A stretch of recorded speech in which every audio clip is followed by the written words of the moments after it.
C'est une relation qui est très forte et on s'est jamais séparés. Enfin, jamais comme ça. On s'est...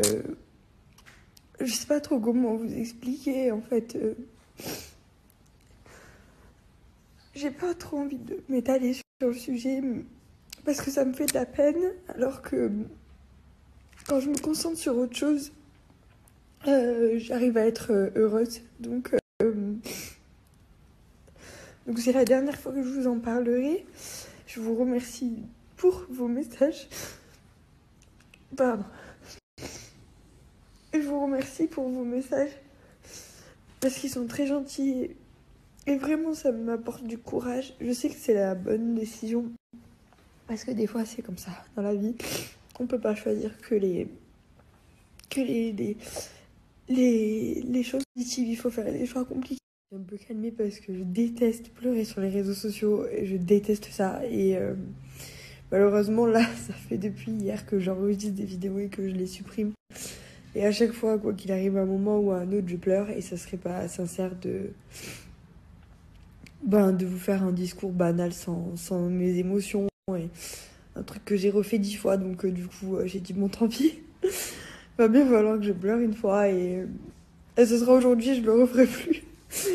Donc vraiment, c'est que vous compreniez, j'ai eu énormément de souffrances dans ma vie et lui aussi. Et si on les règle pas chacun de notre côté, on va se détruire ensemble.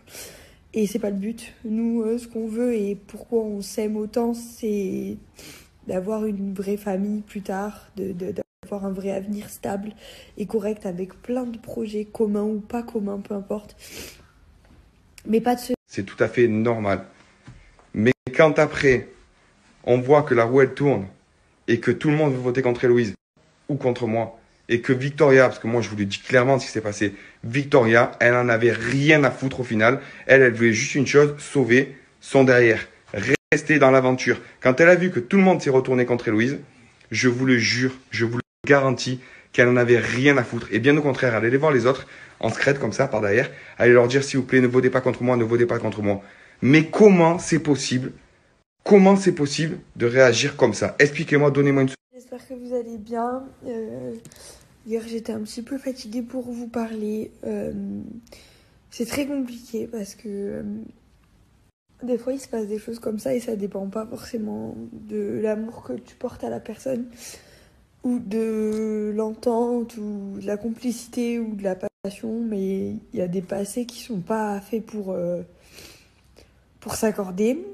On a eu tous les deux un passé très compliqué qui fait que il y a des fois on n'est pas d'accord et on peut pas s'entendre sur certaines choses.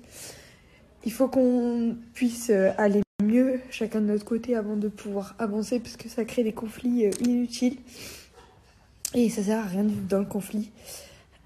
Du coup, c'est quand même très compliqué de prendre la décision de mettre en parenthèse la relation parce que c'est, comme vous le savez,